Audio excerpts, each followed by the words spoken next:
This is Crazy Ivan with Braingell Radio, and I'm talking to Randy of Texas Hippie Coalition. Hey man, how y'all doing up there? Hey. Couple questions. How did you come up with the band name? Being from Texas right here, a few of us was the only guys that, never had cut our hair, carried that around, and so being in our hometown, being the long-haired guys left in that never cut their hair, man. We were the hippies in that town.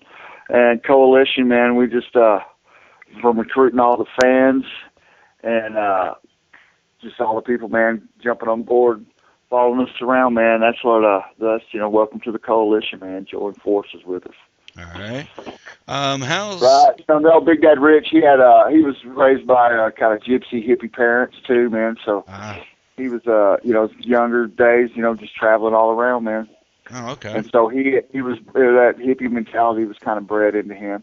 And then he had the acronym of THC. He was fronting a band called Texas Hardcore in our hometown, and once we merged together, man, that he had already had that, and we started talking about it. Being from Texas, the last soul guys in our town never let their hair, get cut, being the hippies and stuff like that. So it just fell right into place, man. We talked about it. The band name, we talked about the merch we could run with that day, okay. Before we even hit a lick in this band. With the initials of THC, is there any other implied statement with that? Oh, yeah. It's a household name, and hopefully it's going to get legalized over the whole country, right, because that's our, our favorite place to play, of course, is here in Texas, the Oklahoma area, but it's killer to branch out, and go out there to Oregon and up in Seattle and over there to California, where all the good is. And they just seem to, THC, just seems to fit right in over there. We've been overseas a couple of times too, man, to Amsterdam and over the Netherlands, and it's perfect, man. Oh, that's good. Perfect. How's the public taken to the CD of Rollin? Yeah, good, man. We're just, we're doing, it's been out about 6 months, and, a bunch of, about 10,000 copies been off the shelves, and we're just out here doing the legwork, just blasting it out there, man. And we're getting played all over the country, on the radio, and that's killer. We're fixed to head down to South America. It's happening down there for us, and so they've even discovered THC down there in Colombia, man, and we're they got a Rockstone TV. It's like their MTV awards down there. So we won Best New Rock Act, and the record's gone gold in their country. That's good. So we're fixing to head down there, man, and do a play on their award show. Yeah. And pick up our gold record, man. Yep. How do you come up with your material?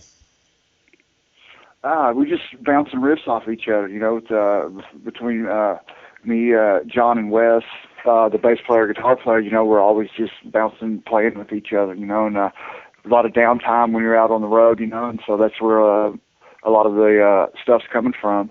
The most of the material off that, the first record, Pride of Texas, that's just getting the band together, getting in a jam room, and just bouncing riffs, man, and playing with them. That's all right. That's good. And is Grippy Girl written about anybody in Pacific? Yeah, it was a girl that Big Dad has not met yet. Ah. And that's it. And all his, the girlfriends and his wife, his baby's mama, and his girlfriend, they all think it was wrote about them. Oh, okay. I know you guys are doing some touring for the support of the album. Are there more dates after March, in April or something like that? Yeah, we're we're headed over to South America. Right now we're just fixing to pack the trailer, and we're headed up to Iowa, Wisconsin, Chicago. Mm-hmm. We'll come back, do a little local run in some Texas. We got our Fort Worth, Dallas, Fort Worth areas, like a home base for us.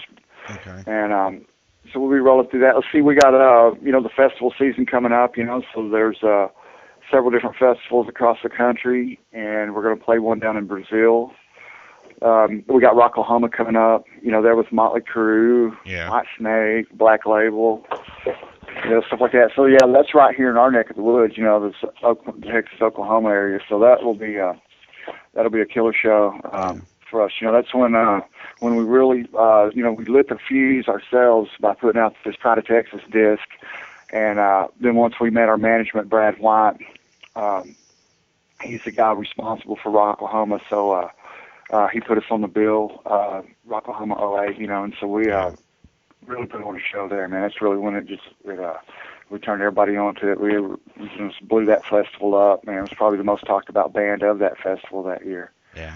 And just escalated from there, man, and that's where we're sitting right now. All right. When are you going to start recording a follow-up to Rollin? I'm not sure of the date of that. We've already started tracking stuff off. We've already got material in the bag. And, you know, just let it out, man. We got some of the strongest material we've pinned down, you know, yet. And, you know, we've got certain areas that we've targeted. Mm-hmm. You know, we know to polish the record up that we're not having to go back and take out a cuss word here and there, because the first record, Pride of Texas, we did, you know, that was for us. We wasn't trying to, you know, work towards what the label was trying to push us towards. And we definitely wasn't going for you know, every song a hit on the radio, you know, so there's some, you know, the words and stuff like that. So this Rollin', you know, we polished up a little bit, but this one we've already targeted some, you know, some songs that are perfect for, you know, wrestling, cage fighting, NFL, stuff like that. And so we've already tracked, you know, so what we've done was went and tracked off about 7 tunes, and just to, you know, hear them back, critique them a little bit. See where we're at. So that's already in the process, man. Oh, that's good. Nothing wrong, nothing worse than a stagnant band. Yeah, you know, no, man, it's you know, we take pride in our work with the, you know, we've never had a throwaway song we've wrote, and you know, I mean, out of both records, we feel like 20 tracks of, you know, pick a single out of them 20, because any one of them could go, you know. Yeah. What's the funniest thing someone has ever done to another bandmate while on tour? Man, you know, our funniest to us, you know, we did Rocklahoma 08, and we donated. There was 2 stages that got blown down, you know, by this high winds, you know, and it just crunched everything. And you stuck all these bands out there that came from all over the place, ready to do their thing, and it wiped them out, you know, on that final day. So, you know, we stepped up, donated all of our gear. We backlined the whole thing, drums and amps. Yeah. They set up a PA atmosphere, you know, and we got to do our thing. And out of all day long, you know, like 20 bands played on our stuff. Well, we went on right before the Bullet Boys, and we blew it up. I mean, killed this place. And when the Bullet Boys came on after us, there was something happened to one of the heads. I'm not sure, but a fuse, you know, pop or something. Yeah. And, you know, the singer said, started dogging the equipment and let's trash it, man, and about caused a riot, you know. Well, when we were off in our trailer, we just got off stage, and the only word we hear is, hey, man, the Bullet Boys is talking about trashing your gear. And, man, you're talking about a stampede of it went all over the radio, because we started headed that way, and all the security and stuff, and once they got it in over the radio airwaves, their little walkie-talkie things, what I'm talking about. Man, there was a stampede of golf carts headed to that tent. We went straight to the stage, and the confrontation came, you know. And then the singer just started yelling, help, security, you know, when Big Dad stepped in. And he pointed his finger at one of our guys and had a couple of words. Once Big Dad stepped up and everybody got up there on us, man, and he got a load of Big Dad reaching for him. Mm-hmm. That's all he could do was grab a microphone and start screaming security. So that was, you know, to me, that's the funniest thing that ever happened, because, you know, it went down as THC kicked the Bullet Boy's ass at Rocklahoma, you know. And that's kind of that's how it made it out into the public, you know. There wasn't no blows, but Big Dad did try to, he when he pointed his finger at him, you know, he about pulled him off stage. Yeah. So it was really close. And you talking about, we had just stepped off stage and recruited about 5,000 new fans, and, man, they was not having it. Well, I know one of the bands that you lend your gear to, Halcyon Way. Yeah. They played. The guitarist, John, wanted to say hey to you guys for allowing them to do that. Right on. You know, well, that's the way we're Texas Southern hospitality. You know, we're fans of this. You know, and you know, you can catch us out in the crowd. You know, when some of our favorite bands are playing, man, we're not just hanging out, whatever. We're out there watching it, man, because we're fans ourselves. You know, and it's to have the opportunity to step up and let all these bands, you know, get a shot to, you know, to shine and play. That's killer, man, to hear that, you know, because, you know, it's only like 2 or 3 times. I think that's the 3rd time I've heard that. And to still, you know, 3 years later or something, you know, have a thank you for that. Well, I know, because I know John personally, so that's how I said I was going to do an interview with one of you guys, and he's like, well, tell him thanks and whatnot. So. Right on, man. That's appreciate it. Hope, you know, we get to cross paths and get to meet him in person. And we do it again sometime, man. If you could tour with anybody, who would it be? You know, we want to think big, you know, Kiss, Motley Crue, stuff like that. But we really wanted on this, the Black Label, stuff going on, and we're still in the ball game, you know, to catch a leg of it. We missed him we missed part of the American leg, and we was up there, you know, was in the ball game for it, but just couldn't get it nailed down, man. And you get excited, and management hates to tell us because we get our hopes so high and the letdown such a low, you know. And yeah, it is, and I'm the world's worst, man. And so they always try to keep it from me. So. But that would be. But we do. You know, we're still in the ball game to catch some of that, and we've just missed them in Europe. We're headed to South America, and we're going to be doing a festival they're on. We're doing Oklahoma that they're on, and they still got another American leg coming up, and we're in the ball game. You know, we're going to be in there trying to get in and nail that dude down, man. Speaking of being on stage, what's your favorite drinks while you're on stage? Drinks? Yeah. Yeah, man, I'm Bloody Mary guy. I'm telling you, and I got the whole, you know, I pretty much once I've got on this little Bloody Mary kick, but we're water, man. We're not, man, I'm telling you, when we hit the stage, you got, you know, 5 straight sober guys that are ready up there to conquer, you know, and, you know, we got a rule, you know, first drink when, you know, first song.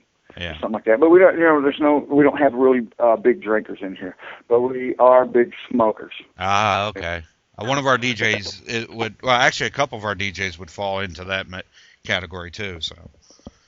But we do, man. I've got on this little Bloody Mary kick, and so now, you know, we've rolled through, and man, it's just like they've the whole band's kind of picked up on it. So every once in a while we'll roll through and have a Bloody Mary night. And then you just catch, you know, beers. Wes, he might pop him a whiskey and a Coke here and there, but just not the big, totally big drinking band, you know. Okay. Especially when business is on, man. Hey, whatever gets you through works for me. And how would you describe your live show to someone who has not seen you live? Right. Well, hopefully they've heard us on the record. If you walked in and you've never heard anything about us, the people that I meet, and we're still getting discovered all the time. It's still, you know, we're playing for somebody that's never seen us, and it's jaw dropping, man. That's the only way they can describe it, man. And not, you know, I get it all the time. They've never walked in and seen the band that has this live, and you know, we mocked ourselves, you know, watching. I've seen Pantera in the club days. I've seen Metallica in the club days, you know, and that's the only way I can describe it. You know, that's what we molded ourselves after is something like that. Over the top, you know, and so we, our live show, what we do on record, we get our record back and we hear it, and we still sit down and go, it still don't capture what we do live. And so, you know, we're a band that we can make a good diss sound, but we can deliver the goods, you know. Yeah. It's over the top, you know, live, man. And that's where it's at for us. We've always just been in the jam room or on the stage, in your face band. Okay. Who are some of your some of the band's biggest influences? You got Big Dad, man, on, you know, real country, the Waylon Willie. We like we're intertwined with all these Red Dirt guys. So you got Kevin Fowler, Pat Green, Jason Boland, Stoney LaRue, Cross Canadian Ragweed. So we're getting all this influence from this Red Dirt country. Yeah. And all them guys, we've even done shows with them, with all them cats and David Allan Coe, and they labeled us Red Dirt Metal. And so that's what it just kind of stuck, you know. And, but my influences, John, he was the Motley Crue guy. We was all Motley Crue, you know. Yeah. I'm telling you, you know, back in our day, when we were in high school, we were drawing pictures. So I'm talking about doing exactly what we're doing right now. Okay. And but I was the guitar, and you know, all the guitar stuff. Any Ozzy's guitar players, Black Sabbath, you know, Randy Rhoads, Zach, Checky Lee, Eddie Van Halen, Dimebag, went through all that, you know. And then, you know, early on when I moved to Denison, Pantera was frequently flying through our hometown. You know, they're like 17 years old. And, Dom was like a year older than me. So, you know, it didn't take long to get opening slots with them. Back with their first singer, and then with Phil before Cowboys came out. You know, so man, that right there would be the biggest influence to me, is just watching them guys take it from the club scene, man, to the arenas. You know. Yeah. And that always gave us hope, man, that God, we can do this, man. And we always just wrote songs and just hammered it out, man. Okay. And been in the battle. All right. And that's a big influence. I mean, it's all that, you know, Judas Priest, Iron Maiden, Metallica, all the way to Waylon and Willie, man. And nothing wrong with that. Nothing big. And that's what Big Dad likes, is that, you know, what separates us when we get out here, we're still seeing a lot of hardcore screaming, can't understand the vocals, man. And we still hit hard, and we still have a Skinner ZZ Top feel that hits like Pantera. And then you got storytelling music that every word you hear Big Dad say, you know, you understand. Yeah. And finally, what else would you like the world to know about THC? Man, just to get, you know, turn them on, you know, just discover us, man.